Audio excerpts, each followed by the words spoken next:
Wassalatu wassalamu ala rasulillah wa ala raditu billahi rabba wal islami dina bi muhammadin nabiyya wa rasulallah. Alhamdulillah, segala puji kepada Allah yang telah memberi kita nikmat iman, nikmat Islam. Semoga Allah menguatkan iman kita dan Allah menguatkan Islam kita. Semoga baginda Rasulullah SAW semoga kita menjadi umat yang terbaik dalam sunnah Nabi, di akhlak dan sirah Nabi. Amin amin ya rabbal alamin. InsyaAllah pada hari ini saya akan ambil tentang ghibah. Ghibah itu mengumpat, bahasa Melayu mengumpat atau ghibah, membicarakan orang lain. Itu namanya adalah ghibah bahasa Arabnya. Ada ghaibah, ghaibun. Ghaib itu orang yang tak ada, ghaibun gaib. Maka kita bercakap orang yang tak ada, namanya adalah ghibah. Sengaja saya ambil hari ini karena hari ini insya Allah akan banyak yang akan kena ghibah nanti waktu habis. Lepas ni ada turun ke bawah rame-rame, hati-hati cakap kau ada ghibah. Jadi sengaja hari ini saya ambil ghibah kerana memang pertama hari Ahad dan memang ini yang paling berat di dalam semua. Kalau kita tengok paling berat di dalam semua apa tulisan, iaitu menjaga lisan, yang paling susah adalah ghibah.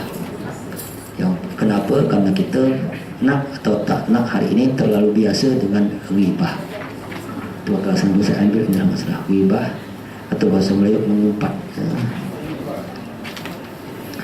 Apa itu ghibah? Ruya anan Nabi sallallahu alaihi wasallam qala hal tadruna mal ghibah? Qalu Allah wa rasuluhu a'lam. Qala dzikruka akhaka bima yukrihuhu. Qila ara'aita in kana fi akhi ma aqul. Qala in kana fi ma taqulu faqad irtabtahu wa lam yakun fihi faqad bahtahu. Rasulullah bersabda, apakah kamu tahu apa itu ghibah? Saya menjawab, Allah dan Rasulnya lebih mengetahui, Allahu a'lam. Rasul menyatakan ghibah adalah engkau menceritakan tentang saudaramu apa yang tidak disukainya. Engkau cerita betul, tapi dia kalau dengar tak suka.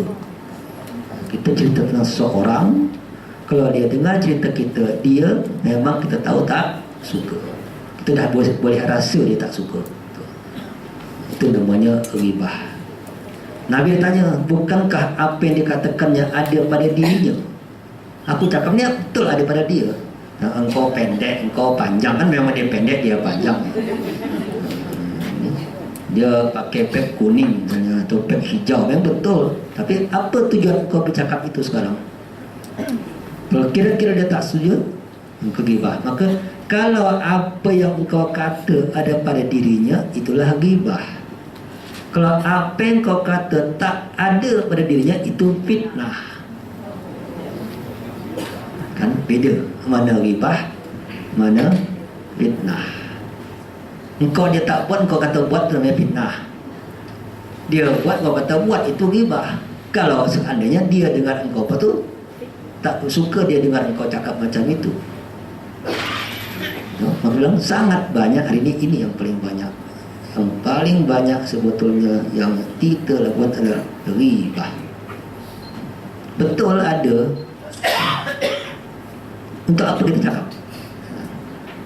Kalau itu pasti akan kita cakap pasti yang tak baik.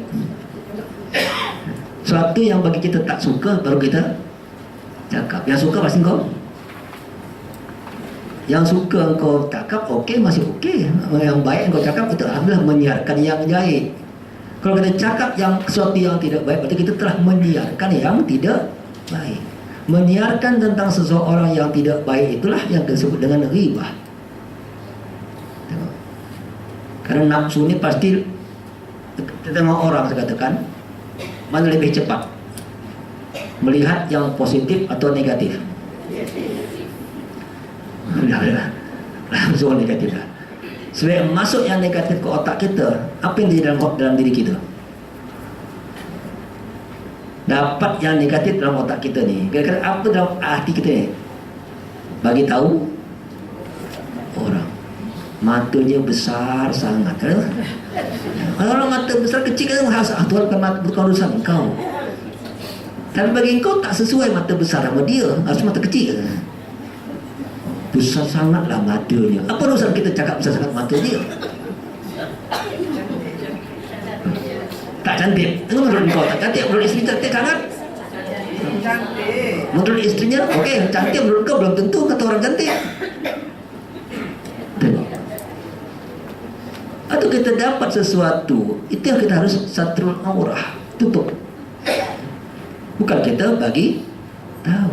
Belum tentu komen kita tu sesuai dengan apa yang diingin. Ini kadang-kadang susah. Tak sama kadang-kadang. Itu yang maka kata Nabi, apa yang kau kata kalau dia betul, dia ghibah. Kalau tak betul, jadi fitnah. Nah, untuk apa kau nak komen? Saya tanya.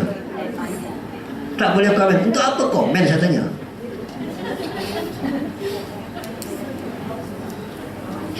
Sekarang untuk apa tujuannya?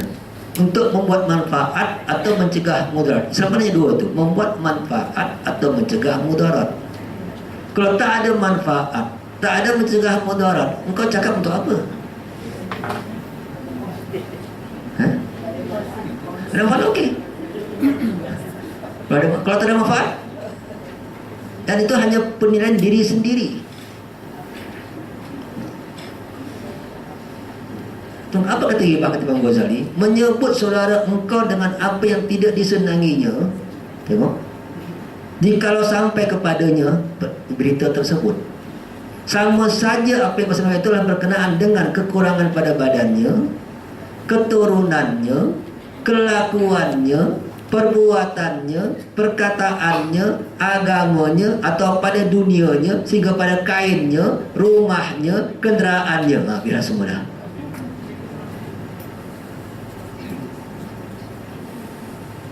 Kadang hati-hati cakap. Hati-hati bercakap. Kalau tak ada manfaat, ya diam.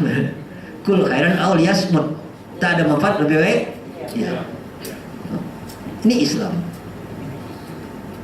Karena kita sebetulnya, kalau kita kata nilai huruf di mulut kita sangat nilai tinggi. Kenapa? Karena huruf dalam suara kita ni, satu A pun boleh mendapat pahala banyak. Kalimat yang baik satu ayat aja boleh dapat pahala paling banyak. Kan hebat nilai suara kita sebetulnya depan Tuhan. Jangan sampai suara kita ni yang kita ucapkan tu malah merosak diri kita. Karena kita manusia berharga. Itu yang orang katakan, apa beza kita? Kita ni manusia berharga. Seorang kata, kenapa orang Islam tak boleh salam sama perempuan? Tanya jawaban orang di barat. Apakah semua orang boleh salam sama Ratu Elizabeth? Tak boleh kan? Dalam Islam semua perempuan adalah ratu, bukan perempuan biasa. Semua perempuan adalah ratu. Maka harus orang terhormat yang sama orang terhormat. Kita ni manusia lain.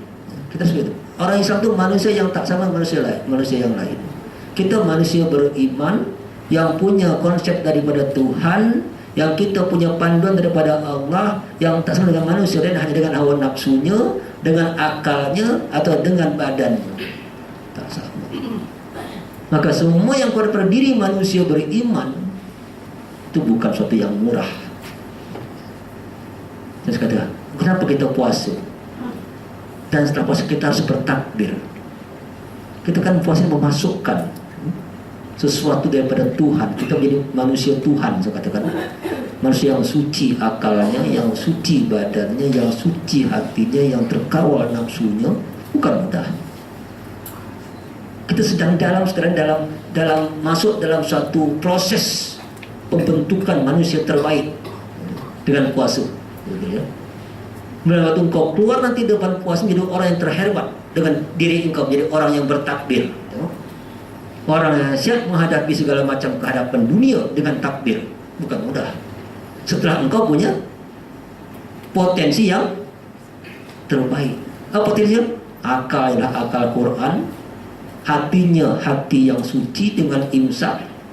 Kemudian nafsunya nafsu terkawal. Roh engkau roh yang kuat dengan Allah, dengan solat tarawihnya.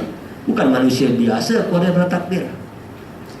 30 hari dibentuk diproses dalam camp Ramadan. Ini camp Ramadan sebetulnya. Tapi kan kita tak merasa itu camp Ramadan.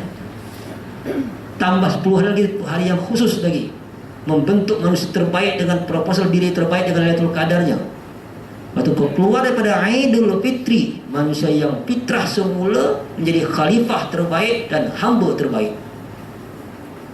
Baru kita katakan kenapa kita dengan takbir kita kemenangan dengan takbir dilakukan. Takbir itu kan bukan hanya setakat lafaz, takbir sikap hidup. Takbir itu sikap hidup menghadapi keadaan dan situasi. Engkau harus berani dengan keadaan semuanya. Maka kita memasukkan sesuatu dalam. Maka orang Islam bukan orang yang biasa. Dan contoh katakan, kita sama-sama menolong orang lain dalam Islam. Bagi orang kafir, dia menolong karena kemanusiaan. Bagi kita menolong bukan karena kemanusiaan, bukan karena kasihan, karena perintah Allah. Karena perintah Allah kita dapat surga paling tinggi depan Allah. Jadi kita bukan macam manusia biasa. Kita bekerja. Kalau orang kafir bekerja, orang takbir bekerja, dia kerja hanya untuk dunia dia, untuk prestasi dia, untuk kehebatan diri dia. Baik dengan konsep Maslow punya manajemen misalnya. Tapi kita bukan. Karena apa? Karena kita khalifah, karena Allah bekerja kita. Kita bekerja karena perintah Allah. Maka sebagai khalifah Allah di muka itu kerja kita. Bukan karena kita nak jadi orang hebat. Jadi kita punya sebetulnya nilai-nilai uluhiyah misalnya dalam apapun kita lakukan. Maka ucapan kita, perkataan kita, perbuatan kita pun harus punya nilai-nilai ketuhanan. Tuhan tak pernah bercakap yang tak baik. Tuhan tak pernah bercakap yang tak ada nilai. Tuhan tak pernah bercakap yang tak guna sebetulnya. Karena semua orang yang beriman kepada Allah. Itu yang dibentuk dalam Islam sebetulnya. Itu yang diproses dalam semua sikap hidup kita. Jadi waktu kita bicara kita hamba Allah, apanya? Khalifah Allah, apanya? Bila kita menjadi hamba Allah dan bila menjadi khalifah Allah, kita hamba Allah memasukkan unsur Tuhan ke dalam diri kita, dan kita khalifah mengeluarkan sikap hidup yang penghambaan kepada dunia. Itu sebetulnya konsep manusia dalam konsep Islam. Maka ucapan kita, pendengaran kita, penglihatan kita bukan suatu yang main. Kenapa? Inna sam'a wal basara wal fu'ada, pendengaran, penglihatan dan hati, kullun kana anhu mas'ula, semuanya akan disoal oleh Allah. Hebat. Kenapa disoal? Karena bagi Allah ada nilai. Ada nilai. Kenapa orang kafir tak ada soal? Memang sudah tak ada. Orang kafir depan Tuhan tak ada nilai. Macam mana pun baiknya orang kafir tetap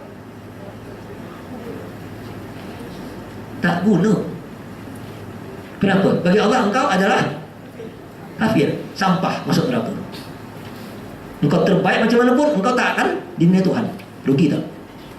Tapi kita, sekecil apapun kebaikan kita, Allah nilai. Tengok. Orang kafir, sebesar apapun kebaikan dia, Allah tak nilai. Tidak tak? Kita, sekecil apa kebaikan kita, Allah nilai. Ini konsep hidup. Maka saya pernah kata, kalau kita jumpa Bill Gates, kalau ada jumpa Bill Gates, bagi tahu ya Bill Gates, kalau kau tidak jadi orang yang bernilai depan Tuhan, masuk Islam. Kenapa?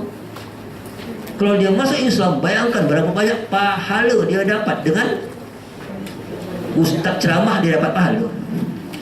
Ya kan? Kita pakai komputer kan, dia pakai Microsoft harusnya. Bayangkan semua orang ngaji dia dapat, dia tak perlu ngaji dia dapat pahala orang. Enak tak jadi bikin itu? Kalau masuk sedikit aja. Kalau dia orang pakai dia semua di dunia sekarang. Atau orang pakai dia, kalau dia baik dia dapat bagi, kalau dia Islam. Tengok bayangkan sekarang itu kan. Nabi Ibrahim membina Ka'bah. Bayangkan berapa banyak pahala dia sampai hari ini. Sebanyak orang tahu dia dapat. Al-Khawarizmi membuat satu titik saja sifar.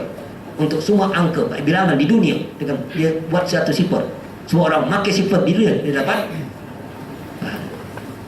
Ibn Sina membuat teori kedokteran, perubatan. Selama orang pakai obat dia dapat. Itulah hebatnya Islam. Itulah mulianya Islam. Kalimat yang baik walaupun satu kalimat, amal yang baik walaupun sebesar biji zarrah, akan dinilai oleh Tuhan. Tapi kalau kau kafir, rugi. Tapi orang kan tak faham konsep hidup macam ini.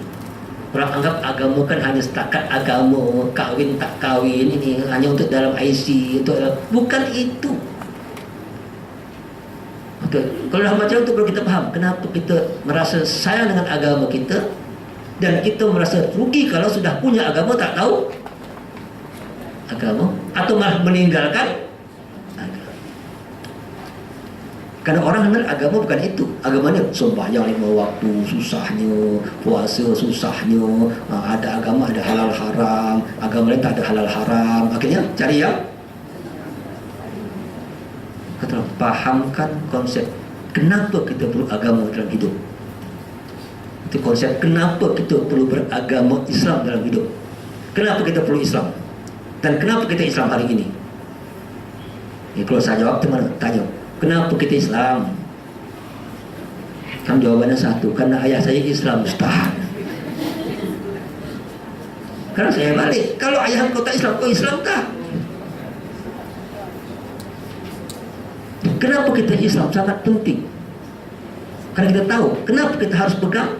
Karena itu kunci hidup kita, itu kebahagiaan kita, itu nilai kita di depan Allah, di depan Rabbul Alamin. Bukan Allah biasa, Rabbul Alamin.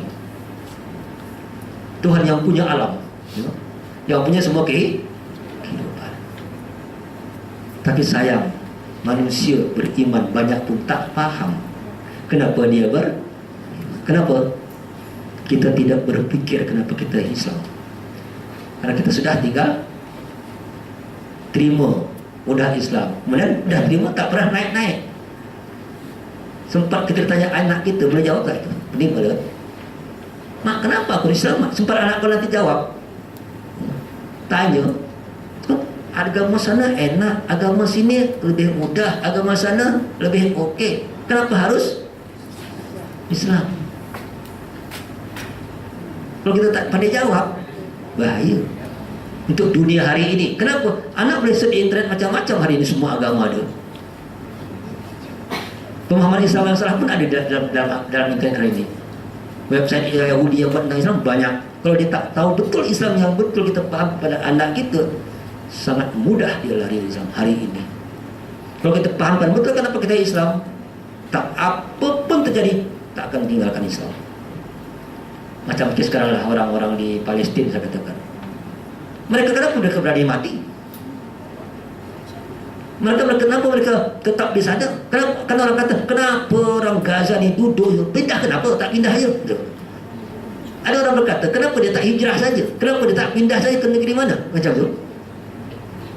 Saya kata, yang cakap tu tak faham perjuangan. Tidak faham bagaimana orang dengan tanah dia, dengan negeri dia. Tahu salah Palestin, mak engkau di kampung suruh balik ke bandar tak nak. Mak duduk di kampung seorang diri, engkau suruh ke bandar, nak tak? Kenapa tak nak? Apalagi Palestin. Apa itu Palestin? Bumi jihad, ardul jihad atau akhir zaman, kata hadis. Bumi jihad sampai akhir zaman. Jadi kalau mereka dapat situ, mereka lebih, sekarang bagi orang Palestin, mana lebih baik dia hidup di Palestin dengan jihad atau hidup di Dubai dengan kemewahan? Mana lebih baik?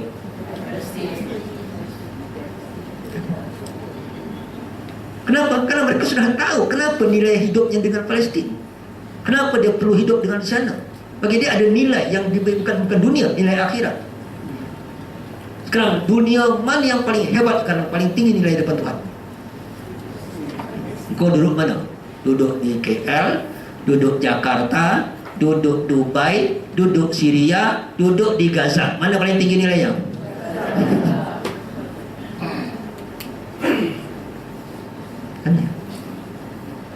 Mana lebih tinggi? Mati syahid di sana atau mati dalam hospital tengok Bollywood.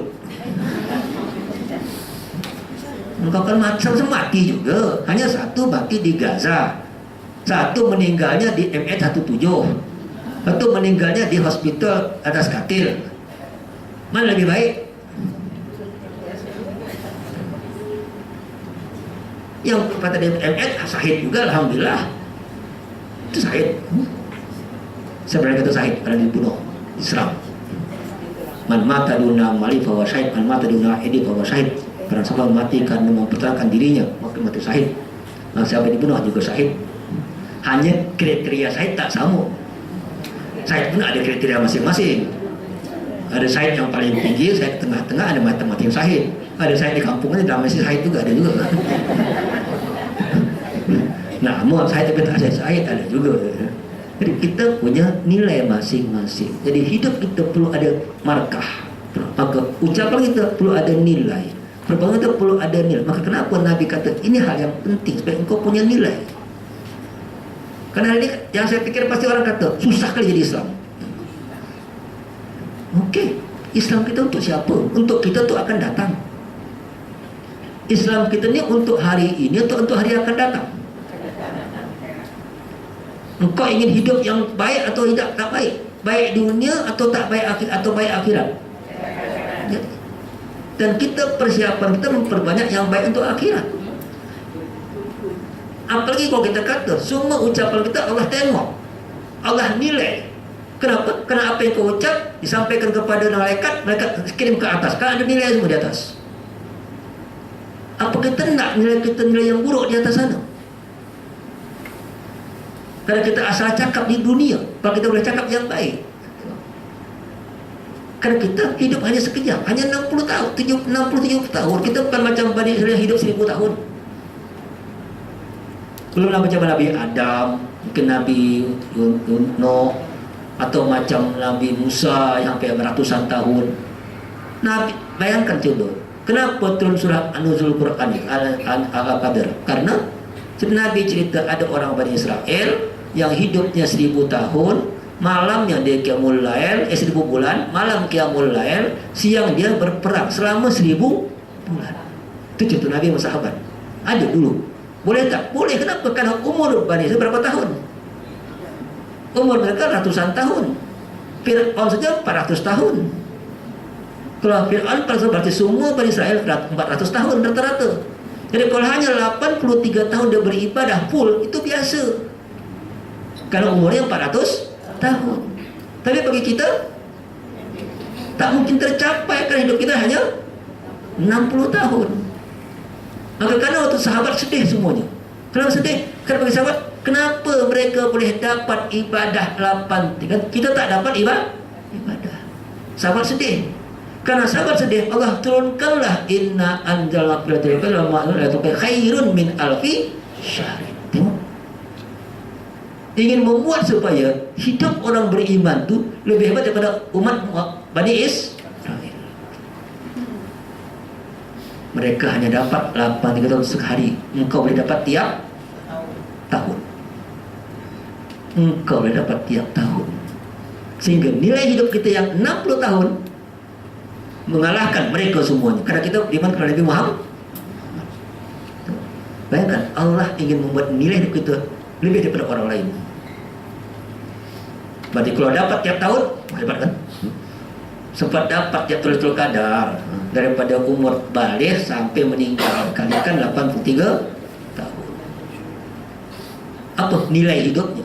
Maka orang dulu dengan Al-Ghazali, dengan imam-imam fikah Syafi'i, berapa tahun hidupnya? Sampai hari ini mereka masih hidup sebetulnya. Dengan kondisi apa? Semua ilmu dia, semua amalan dia kita masih terus hidup. Masuk. Itu yang kita inginkan ini. Bagaimana kita tetap hidup? Kenapa kita semua dapat? Jadi ucapan kita pun yang baik kepada orang lain akan dapat menjadi suatu nilai kepada kita dan dalam kubur kita. Jangan sampai ucapan kita yang buruk tadi malah akhirnya sampaikan simpulan, sampai simpulan engkau dah mati pun itu masih jalan ucapan. Coba. Sempat kita dah mati nanti, ucapan kita yang buruk masih diingat orang sekampung. Gimana? Oh dululah kata si pula dah mati itu. Berarti ucapan kita tadi akan terus berlanjut sampai akhir zaman. Sempat salah mengucapkan,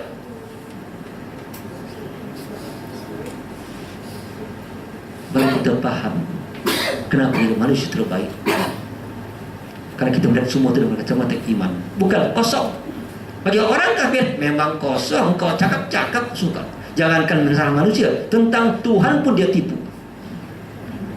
Orang kafir jangan tentang manusia, tentang kawannya, tentang Tuhan pun dia tipu. Tuhan punya anak kan dia tipu. Karena dia boleh tipu Tuhan kan. Wah, ini mana masuk naik ke kuburan ini perlu banyak di kuburan, masukkanlah kereta ke kuburan, harusnya masukkan duit ke kuburan. Tak payah duit banyaklah, duit kertas je lah yang boleh tipu malaikat. Malaikat pun dia tipu.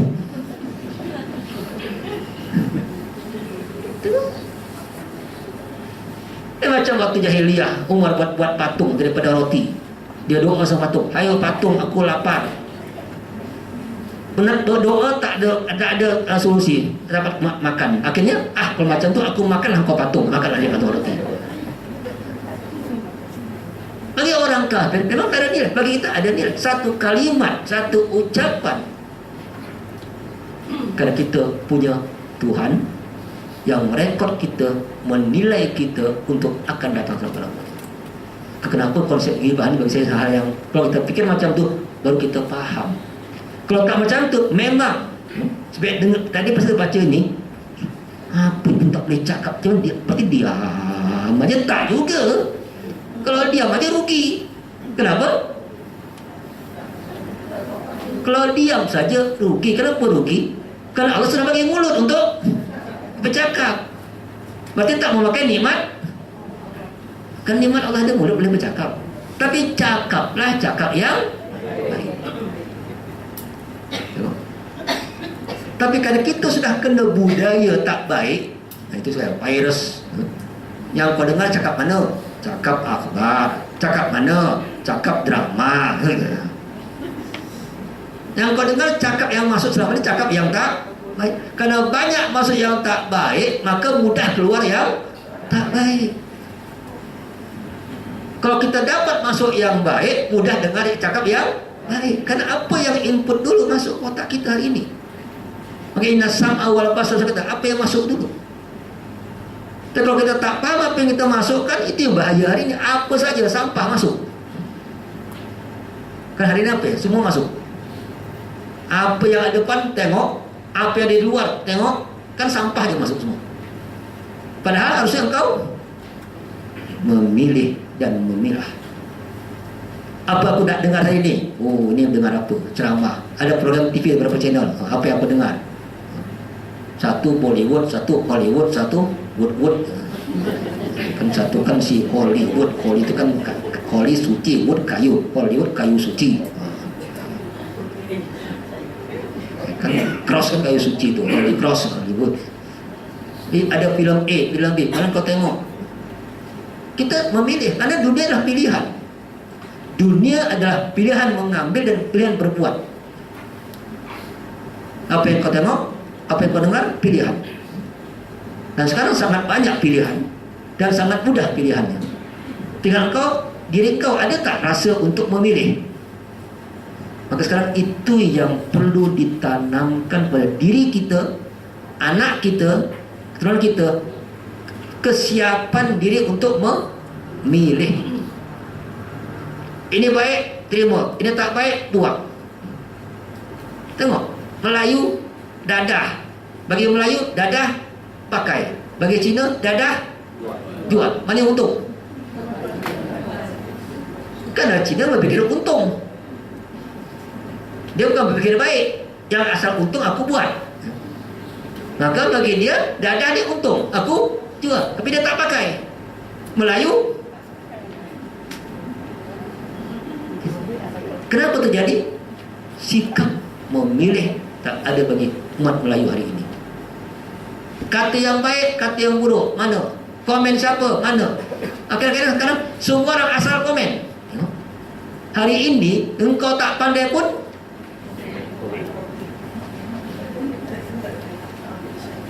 kau tak pakar pun komen. Akhirnya apa yang jadi? Kacau dunia. Oh, ini M8 atau 7. Ini jangan-jangan lah, tuan-tuan. Jangan-jangan entah ada mana sini berita. Jangan kau siapa tak tahu mana M8-nya, mana ininya. Kita level mana? Kita level orang bercakap yang betul-betul. Al-Quran tu, ya alladzina amanu ittabu katsiran minadh-dhanni inna ba'dadh-dhanni ismun wa la tajassasu wa la yaghtab ba'dukum ba'dan. Hai orang beriman, jangan engkau banyak dari sangka. Karena biasanya zon dengan sangka dulu. Kau sangka dulu akan muncul tu. Sangka, karena sangka telah dosa. Menyangka tak baik itu dosa dah. Sebagian sangka telah dosa. Itu Al-Hujurat. Jangan kau perlu ngintip-ngintip cari-cari orang cari, sengaja cari pula. Penyakit kedua. Pertama, puncanya sangka. Kedua, puncanya apa? Ingin tahu orang lain. Ini penyakit kedua, ingin tahu. Apa? Untuk apa kau tahu?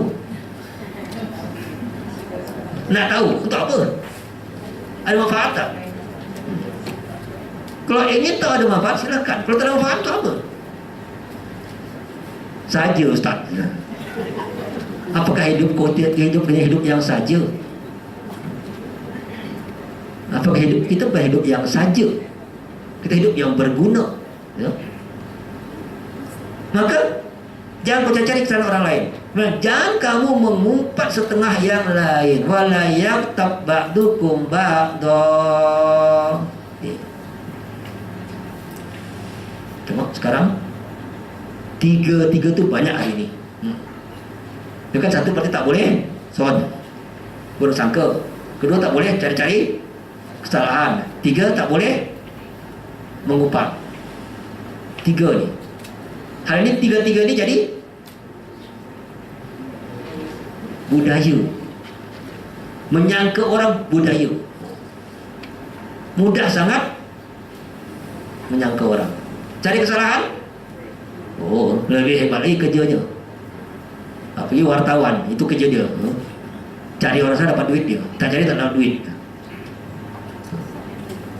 Ketiga, apalagi kau dah ada sangka, ada kesalahan, akan muncullah ghibah. Dan apa kata Allah? Tengok. Ayuhibbu ahadukum ayyakula lahma akhihi maitan. Itu aja.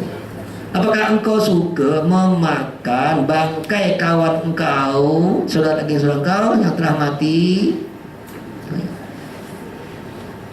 Allah misalkan engkau menggibah itu adalah memakan bangkai.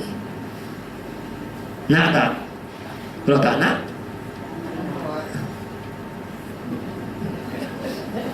jangan gibah. Okey, kalau tak cakap, ingat aja ni.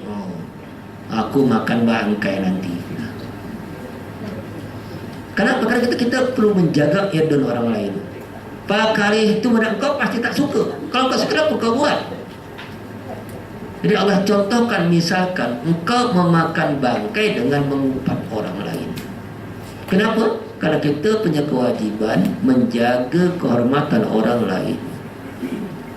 Seorang Muslim mempunyai kewajiban untuk menjaga kehormatan diri orang lain, bukan mencari kesalahan orang lain, dan bukan kita mudah mengkomen orang lain.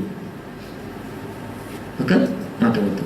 Maka wattaqullah, takwalah engkau kepada. Apa takwa di sini? Takwa apa ni? Maksud takwa, jangan ghibah, jangan cari-cari kesalahan orang, jangan buruk sangka. Itu takwa. Jadi kita harus paham ni, kadang-kadang ayat tu wattaqullah di ujungnya itu takwa kan kepada apa ayat sebelumnya. Kadang-kadang ini terpisah serahkan. Oh, ini hanya ghibah. Takwa ni masalah ibadah. Takwa bukan masalah ibadah, ini masalah perbuatan engkau dan perkataan engkau. Takwa perkataan, takwa pikiran, takwa untuk mencari-cari kesalahan. Takwa. Kalau engkau masih buat itu, engkau tak takwa di dalam perkataan. Tidak takwa di dalam perbuatan. Tidak takwa di dalam engkau pikiran engkau. Maka kata Nabi, at-taqwa hahuna. Takwa itu dalam hati, sikap hidup engkau. Takwa dalam sikap hidup, bukan takwa dalam baju. Kalau pakai jubah takwa, kalau tak pakai jubah tak takwa. Akhirnya orang buat baju cap takwa. Kalau pakai songkok takwa. Kalau pakai tai leher tak takwa. Takwa tuh di sini, bukan dalam penampilan. Itu yang harus kita pahami. Sikap hidup kita takwa, bukan dengan penampilan kita takwa. Boleh jadi orang nampaknya biasa, tapi lebih takwa daripada orang yang tak biasa, yang engkau hebat, engkau sanjung-sanjung. Masalah amalan. Dan engkau takwalah, dan ingat tapi kalau engkau buat salah, innal tawwabur rahim. Allah menyayang taubat kepada pengampun. La tahasadu wala tabaghadu wala tafahashu wala tadabaru wala yaghtab ba'dukum ba'dan wa kunu ibadallahi ikhwana. Jangan kamu saling hasad, jangan saling membenci, jangan saling tambah menambah dalam jual beli, menipu dalam jual beli. Jangan kamu saling membelakangi. Artinya kalau kau jumpa tak sama kali tegur sama sekali, enggak jumpa pun lari. Itu belakang, dia belakang, kau belakang. Tak jumpa muka muka, akhirnya belakang dua-duanya. Karena tak nak jumpa. Dan jangan kamu gibah atau mengumpat satu sama lain. Karena kalau ini ada, baru engkau jadi orang bersaudara. Kalau ini tak ada, susah untuk jadi bersaudara, ikhwan. Dan sekarang kan tengok, ini mengupat individu ada, mengupat kelompok ada, mengupat parti-parti ada, mengupat sistem ada. Macam Indonesia sampai tingkat mengupat antar TV. Indonesia kan sekarang macam presiden Indonesia, dua-dua calon punya TV masing-masing. Kan hebat, calon A punya TV A, calon B punya TV B. Akhirnya informasi TV A menang, kata si A menang. Informasi TV B, kata si B menang. Mana yang menang tak tahu. Kerana dua-dua punya TV. Tengok, kalau dah sampai tingkat gibah TV. Kerana TV tadi akan memperjuangkan orang dia, saja orang dia. Bukan lagi kepentingan masyarakat, kepentingan individu. Alhamdulillah kalau Malaysia masih belum, masih kumpulan. Gibah akhbar, gibah TV, gibah internet, gibah WhatsApp, gibah lagi Facebook, Twitter. Hati-hati sekarang, sangat banyak. Dengan banyaknya teknologi, banyak peluang yang buruk dan juga yang baik. Kau boleh pakai itu paling baik, sangat baik. Dengan WhatsApp kau boleh, dengan apa, dengan punya sekarang iPad kau boleh baca Quran, dia hebat sekarang, paling banyak. Tapi kalau salah pakai, karena kan senang, Quran sekarang senang. Tak payah bawa berat-berat zaman dulu kita. Kau baca di mana kau boleh ada, tinggal klik, tak baca dah. Nak cari ilmu apa tak ada ustaz Google. Cari apa sekarang cuba, nak cari masalah ni tinggal search aja, apa tulisan, tinggal search cari apa masalah akhlak tak baik, search roll semuanya. Tinggal baca. Tapi kalau tak punya ilmu basic, penyakit yang kedua itu, kalau tak punya ilmu dasar hari ini, kita tak tahu mana betul mana salah. Kan sekarang semua masuk. Syiah ada TV, Qadiani punya TV sekarang. Paling hebatlah TV Qadiani sekarang, nama Syiah. Radio Syiah juga banyak untuk dunia sekarang ini. Jadi kita harus tahu A, B, C, D. Maka tahu kita semua tahu maklumat, tahu informasi yang betul, ini apa. Kalau tak hari ini memang salah. Dalam waktu kita ini, macam pernah ada orang tanya, Ustaz, ini Ustaz baik Ustaz dari Indonesia. Siapa Ustaz dia kata? Ustaz ini Ustaz, orang mah baik. Mana tengok? Saya tengok. Hati-hati, itu Syiah sebetulnya. Kadang-kadang kita tak tahu, karena dia tak cakap dia Syiah. Kita hanya tahu dari konten dia cakap. Tahu daripada konten dia cakap. Macam saya, kita misalnya buku. Kalau buku Ahlussunnah pasti namanya Sayyidina Ali karamallahu wajhah. Sayyidina Ali alaihi radhiyallahu anhu. Itu buku Ahlussunnah. Itu cara mendidik betul. Kalau buku Syiah tak akan ada Sayyidina Ali, tak ada. Imam Ali. Oh, dah pakai imam dia. Itu dah berarti dia konsepsi. Jadi kita dah boleh nampak sebetulnya. Dia kadang nak mendetek buku, mendetek tulisan, kita boleh tahu. Jadi itu yang cara. Kadang-kadang kita harus tahu. Kalau tak kita terjebak hari ini, kalau orang sekarang dengan segala macam cara. Di depannya memang baik, tahu di belakangnya membawa kepada satu pendapat. Itu yang kita harus hati-hati dalam melihat hari ini. Karena bagi saya ini pun satu hal, cara mereka tahu, kita tak tahu, tak punya basic. Karena kita orang Islam yang tahunya hanya ikut hari ini, tak ada basic untuk mencari, tak punya basic untuk menilai, yang ada hanya ikut dan ikut. Akhirnya tengok ini ikut, tak suka tengok sana ikut sana, lompat-lompat. Maka sekarang banyak orang ngaji lompat-lompat. Habis lompat sini, lompat sana. Grup sini hari ini tak suka lagi, lompat grup sini. Akhirnya yang betul pun tak tahu dia. Akhirnya memang lompat kita agama. Itu hati-hati hari ini. Maka ilmu sekarang memang terbuka, sangat terbuka. Nak cari apa saja, hadis apa saja, buka. Kalau semua hadis ada dalam internet, semua terjemahan ada dalam internet. Tapi hati-hati. Ilmu berfikir satu, ilmu basic satu ada, basic ilmu. Kedua, ilmu berfikir, mantik. Kalau bagaimana betul tak, berfikir dulu, jangan langsung terima dulu. Contohlah ada kata, oh guru saya ni boleh terbang atas langit. Itu tak payah pakai hukum hakam lagi, pakai otak je lah pakainya. Tak payah kata ini tak. Oh guru saya ni boleh jamin masuk surga, pakai otak je lah. Itu ilmu-ilmu macam tu, karena perlu kita faham. Kalau tak kita akan terjebak macam itu. Tuhan Nabi Nabi jalan diperlihatkan oleh Nabi kaum yang mencakar muka dan kukunya. Lalu Nabi tanya kepada malaikat, siapakah mereka? Mereka adalah orang yang mengumpat orang ghibah manusia dan terjadilah menceritakan kehormatan orang lain. Contoh siksa sudah ada, malam Isra dan Mi'raj. Berarti apa yang didampakkan Isra kan sebetulnya apa yang akan banyak terjadi dalam masyarakat Nabi Muhammad kalau cerita itu. Kenapa? Karena sebetulnya Isra adalah gambaran kehidupan umat setelah kemudian. Isra adalah gambaran kehidupan umat Muhammad setelah Nabi nanti. Itu dinampakkan, dan gambar kehidupan akan datang di akhirat. Itu semuanya dalam Isra dan Mi'raj. Maka apa yang Nabi itu guys, kita contoh. Maka kalau macam ini berarti ini jadi satu, kita harus hati-hati. Berarti ini ada peluang-peluang godaan setan untuk kita masuk kelompok macam ini. Dan sekarang kita kan bukan hanya individu sekarang, ghibah kumpulan dengan kumpulan, ghibah grup dengan grup. Maka kita cakap yaskar qaumun an qaumin, hina kaum dengan kaum. Kalau ghibah pun ghibah kaum dengan kaum, ghibah masjid dengan masjid. Ini EJK Masjid Al-Ghufran, komen tentang EJK Masjid Takwa. Sana takwa, sini ampunan. Misalnya lah, ini kan Ghufran, ampunan Tuhan. Sana masjid takwa. Apa tu masjid takwa? Cuma ghibah masjid dengan masjid. Tanpa sadar hari ini. Ghibah masjid dengan rumah. Ini masjid ini, rumah ni macam mana, dekat orang ni dekat masjid pun tak pernah ke masjid.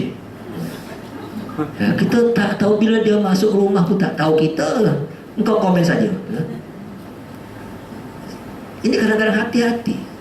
Karena kita kadang-kadang menilai orang dengan apa yang kita inginkan. Kita tak tahu hakikat dia. Mungkin dia memang si minta takut ada tak di baru mata di rumah lah. Jadi kan komen ini sangat penting, bahaya kalau kita mikir. Kalau yang baik silakan. Aku tengok dulu apa yang perlu. Manfaat, mudarat, itu aja misalnya. Maka kullu muslim ala muslim haramun damu hamalu. Semua muslim harus menjaga harta orang muslim yang lain, jiwa orang Islam yang lain, dan kehormatan Islam yang lain. Itu kewajiban. Kalau menjaga harta, dah jamin. Nah, engkau tak curi harta dia. Kalau jaga jiwa, jamin kau tak akan bunuh dia. Yang susah yang ketiga ini, engkau jaga kehormatan. Dia punya saksiyah, dia punya kehormatan dia, yang kita wajib Malah harusnya kalau ada orang komen tak baik tentang orang lain, kita harus kata tak macam itu. Yang dia harus macam ini. Kita mempertahankan irduhu, mempertahankan kehormatan kawan kita. Jangan kita malah tambah. Memanglah engkau dapat aku dapat 2. Ayolah. Dia 1 maklumat, kita dapat 3 lagi. Karena kita punya kewajiban menjaga. Tuan Muaz bin Jabal mengatakan, sahabat mengatakan seorang laki-laki kepada Rasulullah dan mengucapkan, alangkah lemahnya laki-laki ini. Kalimat lemahnya, memang gitu lemah. Apa kata Nabi? Hai Muaz, kami ini telah gibah, engkau telah bergibah tentang saudara engkau. Ya Rasulullah, kami kata apa adanya. Kalau kamu kata tak ada, itu namanya dusta. Hanya kata dia lemah sama Nabi. Nabi dia lemah sangatlah. Tapi lemah tu kalimatnya bukan lemah nak bagi tahu lemah. Kenapa tu lemah sangat. Jadi kata engkau dah dusta. Ya mungkin memang dia lagi sakit, lemah. Memang lemah lah.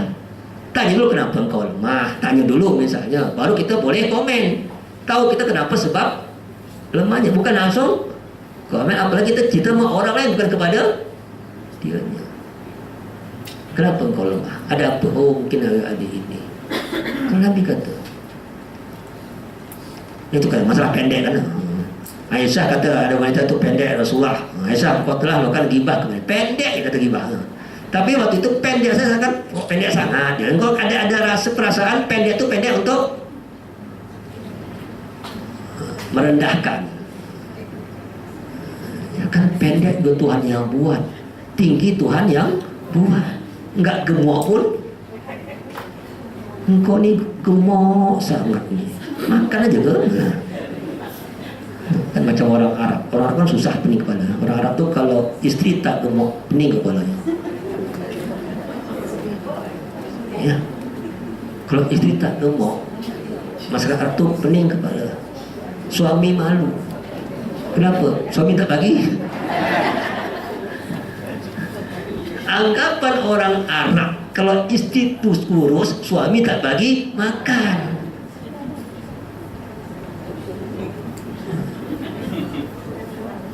Padahal itu sudah budaya Arab.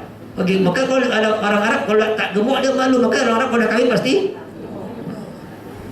Satu, kedua tak ada pula macam jamu orang Jawa.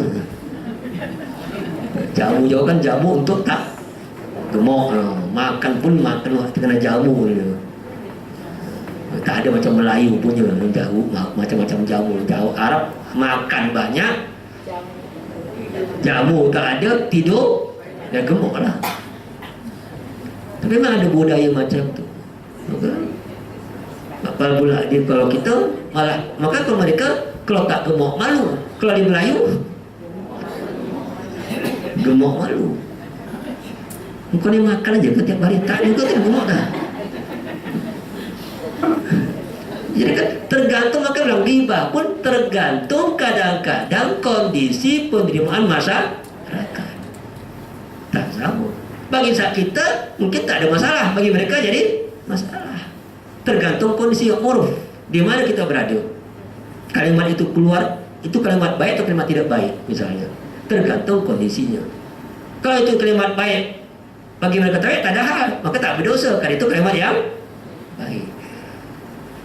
Misalnya, orang gemuk ya, alhamdulillah. Bagi tak, berarti tak apa. Kalau kita di Arab, gemuk ya, alhamdulillah. Dia tak merasa terhina dengan kata gemuk. Kalau di sini, gemuk ya, aku gini kata gemuk ya. Kalau memang gemuk. Ini konsep bagaimana penerimaan juga harus kita tengok. Kalau kalimat yang baik, dua-dua baik, tapi cara penerimaan tak baik.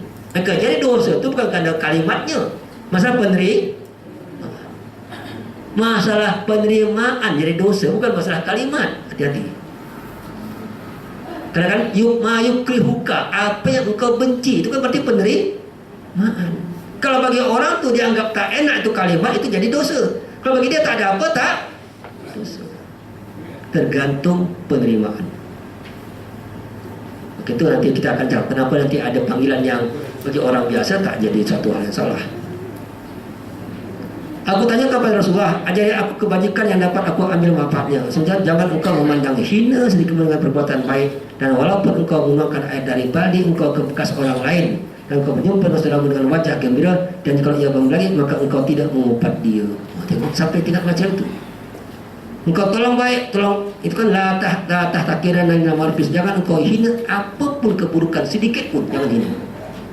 Malah kalau dalam hadis lain, walaupun dia bagi engkau hanya kuku kambing untuk engkau makan, hanya apapun dulu, jangan kau hina apapun pemilik orang untuk maksudnya kau sama hina.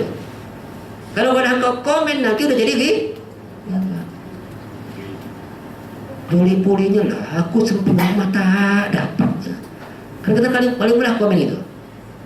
Komen kadang-kadang orang salah, tak jemput engkau lah kenduri kahwin atau apa, terlupa, bukan tak jemput, terlupa jemput. Supaya engkau tahu tak jumpa kahwin, tak jumpa jemput, apa? Komen. Memanglah dia ni tak suka sama aku dah. Bila tak suka sama kau? Itu masih okey sikit. Balas dendam pula. Waktu kau kahwin tak? Aku tak jumpa lah, orang dia tak jumpa aku. Ini kadang-kadang sangat banyak kita berbuat yang tanpa kita sadar itu sesuatu yang salah. Kadang-kadang kalau aku datang, kalau dia datang, kan itu ya. Bukan karena sesuatu, karena kita datang ke rumah dia karena dia pernah ke rumah kita. Kan ini salah dalam Islam. Kita datang karena Allah, bukan karena dia jemput tak jemput. Apalagi engkau komen dengan perbuatan dia macam ini. Engkau jumpa orang pun dia mengumpat maka dia misalnya kan engkau lagi ni ada orang membelakang engkau tak ingat engkau kata aku terjumpa bulan tak apa dia tak ingat aku, udah umpat. Kenapa? Mungkin dia ada hal, dia pergi ke mana tak sempat jumpa engkau. Kenapa engkau kata komen macam itu? Soalnya kau tanya dia, ada apa? Engkau jumpa engkau tak tahu apa. Jadi kalau kau dah kata komen macam tu, dia membelakangi dia, engkau telah mengumpat.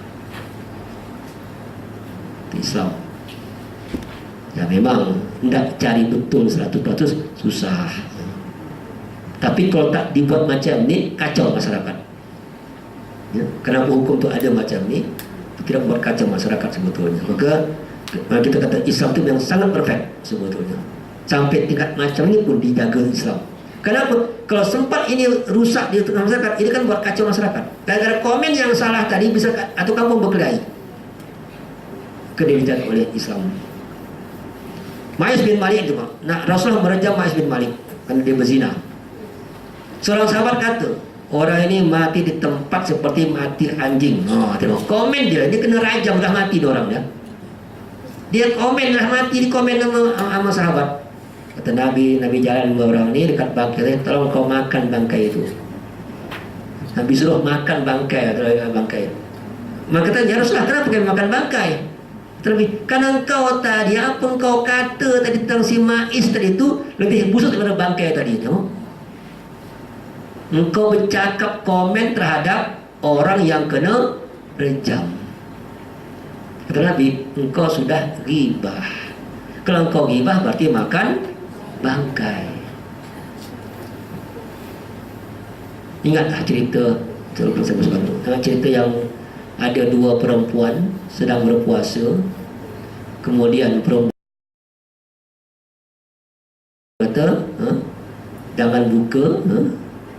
Dia nak buka, dia jangan. Kenapa? Karena dia sudah buka dengan ghibah. Ghibah itu dapat membuka puasa bagi Nabi. Karena waktu itu untuk mengajarkan sahabat. Waktu itu karena memang ghibah itu arti membatalkan. Secara hukum, ghibah itu membatalkan pahala puasa.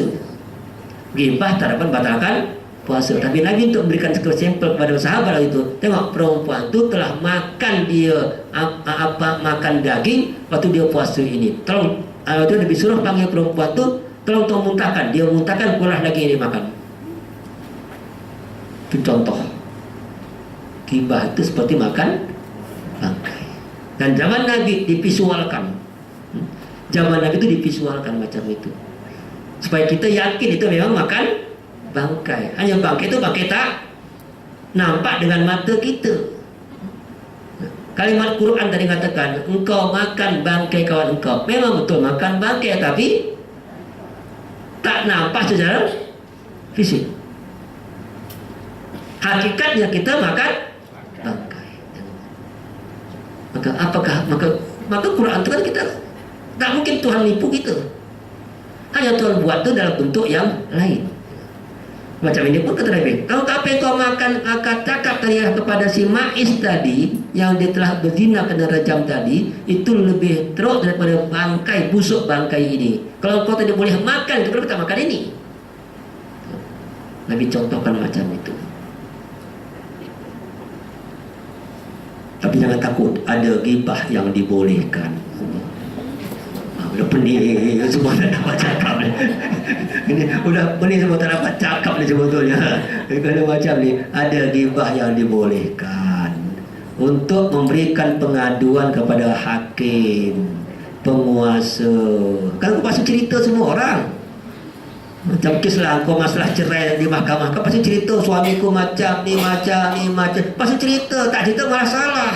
Kenapa? Kalau tak cerita, hakim tak dapat memutuskan perkara. Ini berarti ghibah perlu. Kalau tak cerita bahaya. Maka dibolehkan berceritakan yang macam itu. Karena li'anna ashari sahibil haqqi maqal, kata Nabi. Untuk orang yang punya hak, ada hak, benar ada haknya. Bila orang zalim kepada engkau, kepada kuasa, cerita ini hakim harus tahu. Kalau tak ada informasi. Ya. Yang tak boleh tadi kan ghibah tak ada kepentingan. Ghibah tak ada tujuan. Ghibah itu ini tak ada tujuan, memberikan informasi, dibolehkan. Daripada Islam itu kan, kita tak langsung. Atau ghibah seseorang meminta bantuan untuk merubah kemungkaran nasihat ini. Jadi misalnya kalau ada orang tak betul, kau beritahu siapa yang boleh betulkan dia. Kita tahu dia, oh dia macam ini, boleh. Umar pernah datang ke rumah Utsman. Utsman tak jawab salam. Umar ngadu ke Abu Bakar untuk negur Utsman. Tengok. Karena Abu Bakar lebih tua daripada Utsman. Umar kan muda. Kalau dia tegur Utsman, malah bisa berkelahi nanti. Karena Umar orangnya keras, Utsman lebih tua. Nanti salah-salah tanya malah berkelahi. Maka dia mengadu kepada Abu Bakar untuk supaya memberitahu Utsman. Dibolehkan. Ghibah, tapi ghibah yang ada tujuan. Jadi ghibah yang ada tujuan boleh dibolehkan. Ghibah positif. Jadi tengok dulu, engkau nak ngadu siapa dulu, untuk apa dulu. Boleh. Yang tak boleh tu saja-saja. Yang tak boleh kalau saja-saja nak cerita keburukan orang. Saja. Kau tengok mungkin baju yang tak baik, begitu baju tak baik lah. Boleh atau beritahu orang supaya begitu. Nabi kan selalu kadang-kadang bercakap dengan orang lain macam itu. Tapi bukan untuk ghibah. Jadi ghibah tu hanya kenapa ghibah tak boleh? Karena ghibah tu menyebarkan keburukan orang bagi menurut engkau buruk kepada orang lain, itu tak boleh. Tapi kalau ghibah untuk menceritakan orang lain untuk sesuatu lebih baik kepada dianya sendiri, itu boleh. Ghibah untuk minta fatwa, ini boleh juga. Ini hebat ni. Sebab Hindun ternyata Rasulullah menceritakan tentang suami yang kedekut. Abu Musa itu kedekut, Abu Musa tak bagi dia duit, tak cukup untuk anak dirinya. Maka Taylor tanya, hai Rasulullah, aku boleh tak ambil duit di diam-diam? Ini hati-hati, ini ilmu baru ni tu. Apa kata Nabi? Huzi ma yakfika wa waladika bil ma'ruf. Ambillah apa yang cukup untuk engkau dan diri kau dengan baik. Kalau memang si suami kedekut, kalau suami baik,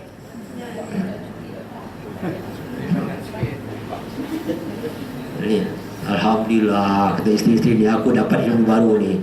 Ilmu boleh ambil. Tapi mayakfika, apa yang cukup. Hajat memang perlu, ada hajat. Bukan apa yang kau nak beli lebih-lebih. Kerana yang diminta, yang tak diambil yang kalau dapat ilmu baru dari Ustaz Arifin, alhamdulillah ni, besok suamiku aku ambil kredit kad dia, ambil kredit kad, tak beli apa semua masuk tu beli video tu, kacau itu dah. Tengok mayakfika, Kalau sampai tingkat macam itu, engkau boleh. Ada tingkat suami macam ini, boleh.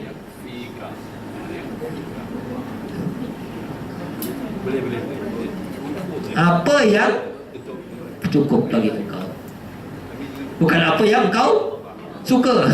Jadi, maksudnya bukan apa yang kau suka. Ini nak raya ni, hati-hati. Ustaz dapat baru ilmu, besok aku tengok ambil dekat dia, masuklah ke pusing semua shopping komplek, daripada Soho sampai ke mana-mana, musim mana dapat. Maka Islam memberikan satu kemudahan, tapi bukan tak menyusahkan, memudahkan, tapi tidak berlebihan. Kegagalan sini dibolehkan karena si suami memang tak bagi keperluan istri dan anak. Dia zalim kalau tak bagi, maka dia wajib. Maka macam kan sama dengan cerita siapa? Itu zaman Umar. Zaman Umar tu ada anak yang kaya, kemudian ayahnya anak tak pernah bagi ayah apa pun, juga kedekut sama si anak. Ini anak kedekut sama ayah. Akhirnya ayah mengadu kepada Umar. Panggillah anak sama ayah tadi.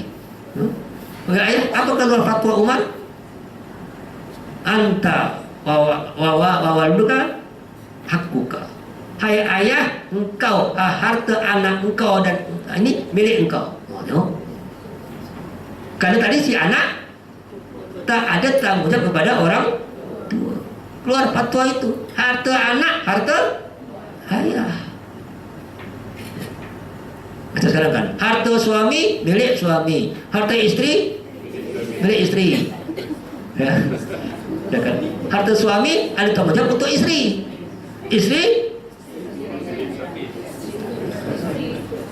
Istri tak punya tanggung jawab untuk suami.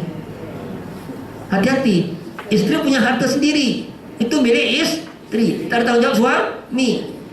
Tapi kalau dia bagi kepada suami, lebih banyak pahalanya. Ya. Kenapa? Karena udah nilainya sedekah, bukan kewajiban. Kalau suami bagi istri, nilainya kewajiban. Dia tak bagi, suami berdosa. Istri bagi suami bukan kewajiban, tapi sedekah. Berarti pahala sedekah lebih tinggi daripada pahala kewajiban. Dia pada banyak pahala. Kalau istri kaya, ya, jangankan sedekah. Ada kan cerita zaman Nabi yang mana si istri kaya, si suami miskin, akhirnya si istri zakat untuk suami. Istri bagi zakat untuk suami yang miskin, boleh. Tapi suami tak boleh bagi zakat untuk istri, karena istri tanggung jawab. Maka beruntung jadi suami miskin kalau dapat istri yang paham hukum. Itu sekarang kita tekan. Kita dengan anak kita, anak kita tanggung jawab bila? Sampai dia balik, anak lelaki, perempuan sampai kahwin. Kan? Laki-laki sampai balik, perempuan sampai kahwin. Ini anak udah kahwin pun kau bagi juga. Udah balik pun masih kau bagi, udah kahwin tambah bagi lagi. Tapi nilainya sama tak? Tak sama. Kita memberi anak waktu sebelum balik itu kewajiban. Memberikan anak setelah balik namanya sedekah, dan itu lebih tinggi pahala daripada kewajiban. Kalau nanti engkau terlantarkan anak engkau sibuk sedekah ke orang lain, anak engkau tak engkau bagi, apa nilainya? Maka kalau kau bagi anak engkau, ya bersyukur. Jangan kau marah. Ada Ustaz, gimana Ustaz, anakku dah besar Ustaz, tak ada kerjanya Ustaz, pasal aku bagi tiap hari Ustaz. Alhamdulillah, saya kata ada kesempatan sedekah. Kalau anak kau tak dapat kerja macam kau dulu, dengan kondisi hari ini susah cari kerja hari ini misalnya, sedangkan kau tu punya duit yang banyak, kenapa tak sedekah sama dia? Tapi syaitan kan bermain. Tambah penyakit lagi misal suami kan, si ibu sedekah ke mana-mana, isteri sama anak tak dapat apa pun juga. Ini konsep kita melihat bagi saya, supaya kita paham. Kenapa kalimat uduk kali sini keluar? Karena jangan salah paham ini pun saya takut nanti gara-gara ayat ini jadi depan suami ini. Kata Ustaz aku boleh ambil lah, tak apa lah. Ambil mana setakat itu boleh, ambil mana yang tak boleh. Harus ada hukum jelas sebetulnya. Ghibah kepada kezaliman. Jika ada seorang yang zalim atau jahat, maka orang yang mengetahui menceritakan tentang orang tersebut pada orang lain, agar orang lain itu tidak terhindar dari kejahatan lakuannya. Boleh. Tengok, ada orang jahat sangat, orang harus tahu semuanya. Ceritakan sama orang supaya orang tak kena jahat. Itu boleh.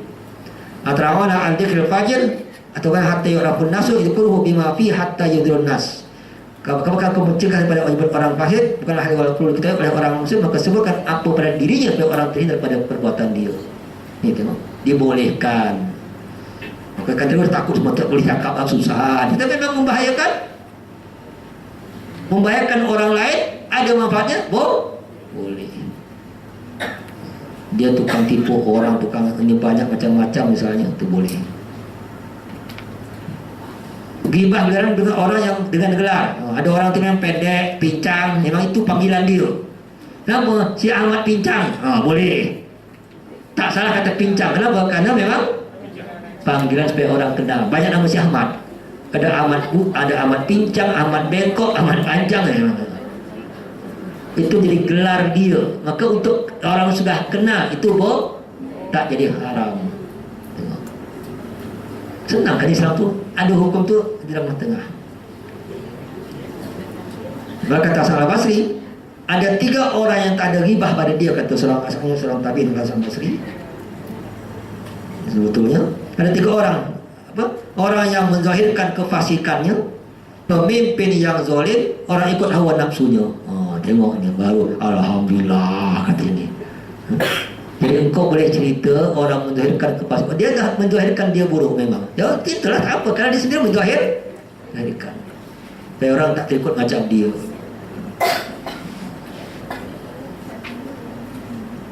Ya, pemimpin yang zalim. Tak apa.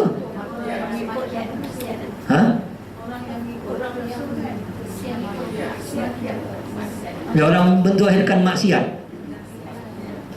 Orang yang maksiat, mak bayar maksiat tu orang S tu. Okey. Ni ghibah kemaksiatan kan? Kenapa ghibah orang yang menampakkan dia buat maksiat, orang menceritakan kemaksiatannya, maka kata Nabi, man alqa jilbabil haya an wajhi fala ghibata lahu. Siapa yang telah mencampakkan baju malunya, tak ada ghibah pada dirinya. Artinya apa? Dia memang tak malu berbuat dosa, tak malu buat maksiat. Ya, orang kata, dia buat maksiat lah, tak salah. Kenapa? Karena dia sendiri memang memalukan diri sendiri. Tengok, siapa yang telah mencampakkan malunya. Karena kita tadi kan menjaga malu orang yang menjaga malu. Kita menjaga malu orang yang menjaga malu. Kalau dia pun tak jaga, tengok, hebat Islam kan? Dia ada. Ini konsep kena ghibah pada ini. Kemudian, jadi kalau kau buat dosa, buat ini apa? Kau zalim, paksa kau minta maaf. Siapa yang melakukan kezaliman atas kehormatan dirinya atau orang lain, maka dia minta maaf, dihalalkan sebelum datang hari kiamat dan dirham. Sesungguhnya akan dia ambil kebaikannya. Kalau tak, akan dia ambil kebaikan kita karena ghibah tadi. Engkau baik banyak pahala kerana kau pernah ghibah sama dia, paksalah. Kalau tak dihalalkan sama dia, maka pahala kita untuk dia. Kalau dah habis pahala kita untuk dia, masih ada yang lain-lain lagi, paksalah dosa dia untuk kita. Na'udzubillah min zalik. Sebelum engkau minta maaf sama dia. Tapi ada cerita lagi sebenarnya waktu ada kes yang Nabi pernah gelap, waktu Nabi cerita gelap, Nabi kata, kenapa gelap Rasulullah? Aku dapat informasi, kata Nabi, nanti di akhirat ada orang macam ini, yang satu tak nak maafkan, satu minta maaf, tak nak juga dia. Udah tu nanti Allah tunjukkan kepada orang apa tu, ada satu bandar di atas aras itu, katanya sangat indah bandar tadi. Dan orang tu tanya kepada ayat Tuhan, itu untuk siapa? Untuk orang yang memaafkan orang lain. Jadi Nabi kata itu untuk orang memaafkan orang lain. Akhirnya yang tadi tak nak maafkan, akhirnya dapat bandar hebat. Jadi berarti ada peluang memaafkan orang di akhirat. Jadi walaupun sekarang kau tak maafkan, tapi di sana Allah masih bagi peluang untuk engkau maafkan orang-orang di akhirat. Malah akan dapat, dengan engkau maafkan orang tadi, akan dapat tempat yang lebih tinggi. Itu ada cerita dalam hadis tentang Nabi bilang waktu itu, tengok, pertama dia tak nak maafkan, dia ingin dapat pahala, ya. Kan dia kalau kita tak maafkan dapat pahala kita. Kalau kita tak maafkan orang, kita dapat pahala pada orang lain. Itu kalau kita tak maafkan. Ternyata kalau kita maafkan, lebih tinggi lagi dapatnya. Jadi akhirnya banyak orang maafkan orang lain di sini.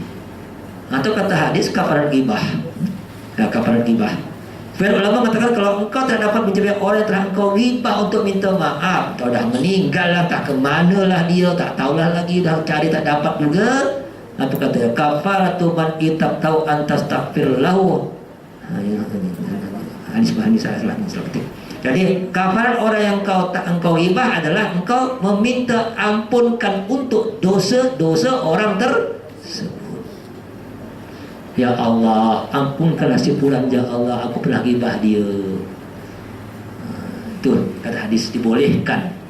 Sebetulnya kenapa? Karena dia akan nanti dia dapat, dapat dari si fulan, dapat dari si fulan, dia tahu. Maka berarti nanti tak payahlah aku maafkanlah dia ni. Jadi karena dia sudah dapat kebaikan daripada kita, mendapat kita kebaikan kita, bagi dia punya ada kan. Kalau kita doakan dia kan, dia dapat di kuburan, dapat alam barzah, dapat informasi. Oh, si fulan mendoakan engkau, si fulan sedekah untuk engkau, kan dapat informasi sebetulnya. Dengan dapat itu maka dia ini siapa? Si fulan. Bagi dia, dulu pernah buat aku macam ni. Tapi kadang dia akan berfikir, untuk apa aku minta orang dia dah bagi aku? Okey, ini cara sebetulnya yang kata hadis, engkau boleh kafarat ghibah macam itu. Baru agak senang sikit gitu. Kalau tak udah pening pulang sini ni cuma aku banyak ghibah ni lah. Kalau tak udah inilah ada jawaban dalam bagaimana cara untuk melawan ini. Okey, akan datang pulang. Sebab mungkin tentang ini tentang ghibah, alhamdulillah kita dapat tentang ghibah. Dan memang ini sangat berat sebetulnya. Tapi tengok tadi ada beberapa kemudahan, dan kita jangan mempermainkan mudah ghibah macam itu. Wallahu a'lam bishawab. Maafnya yang fauna wa tinaqulu man tanfauna wa man haqqa haqqan wa janatiba amal batila tinabah. Subhanaka bihamdika anta nastaghfiruka wa natubu ilaik. Walhamdulillahi alamin. Wassalamualaikum warahmatullahi wabarakatuh.